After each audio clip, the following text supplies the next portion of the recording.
کد ششم آگاهی: عبور از من قدیمی با احترام و آگاهی. همیشه فکر می‌کردم باید با نسخه قبلی خودم بجنگم، با ترس‌هام، با شک‌هام، با تکرارهایی که خستم کرده بودن. اما یه روز فهمیدم اون من قدیمی نه دشمنمه نه اشتباهمه، بلکه راهنمای سفرم تا اینجا بوده. تو همون کسی هستی که منو تا اینجا رسوندی. تو یعنی من قدیمی، با همه خاطرات و تردیدها، با همه عادتهای تکراری، منو از مرحله‌ای به مرحله دیگه رسوندی. هرچقدرم محدود، ولی تو باعث شدی بفهمم که وقتشه ترکت کنم. تو یعنی من قدیمی، پیله‌ای بودی که تا حالا حفظم کردی. تو با همه تکرارهات، با همه ترسهات، مثل یه پیله دور من حقیقی تنیده شده بودی تا رشد کنم، تا در امان بمونم، تا آماده شم.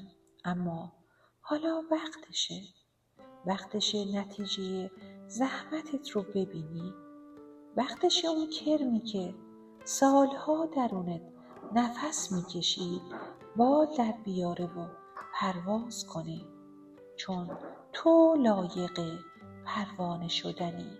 پس اجازه بده این تبدیل شدن رو جشن بگیریم و در آسمان زندگی پروازی زیبا رو تجربه کنیم.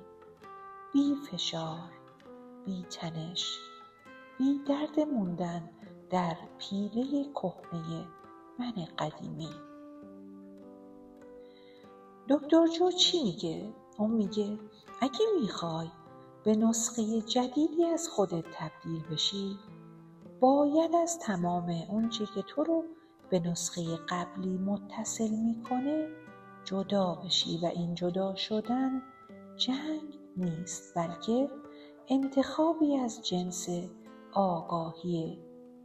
یعنی بدونی کی هستی، چی ساختی، ولی همزمان بدونی اون دیگه تو نیستی. نویل چی میگه؟ نویل گادارد با زبان تخیل حرف میزنه. اون میگه به گذشته نگاه کن و بگو یادم میاد که اون شک‌ها رو داشتم. یادم میاد که بی‌اعتماد بودم. یادم میاد که در کمبود زندگی میکردم، ولی دیگه نه. اما نکته طلایی ترش اینه که نویل برای عبور از حسهای منفی الان یه راهکار خیلی ساده و کاربردی داره.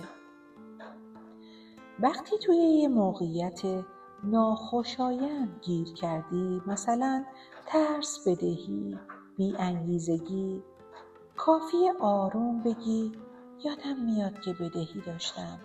یادم میاد بلد نبودم خلق کنم. یادم میاد نمیتونستم از شر این فکر خلاص بشم. اینجوری حسهای سنگین فعلی رو از حال میبری به گذشته و فشارشون روی وجودت کم میشه. دیگه تو باهاش یکی نیستی، فقط یه چیزی بوده که پشت سر گذاشتی.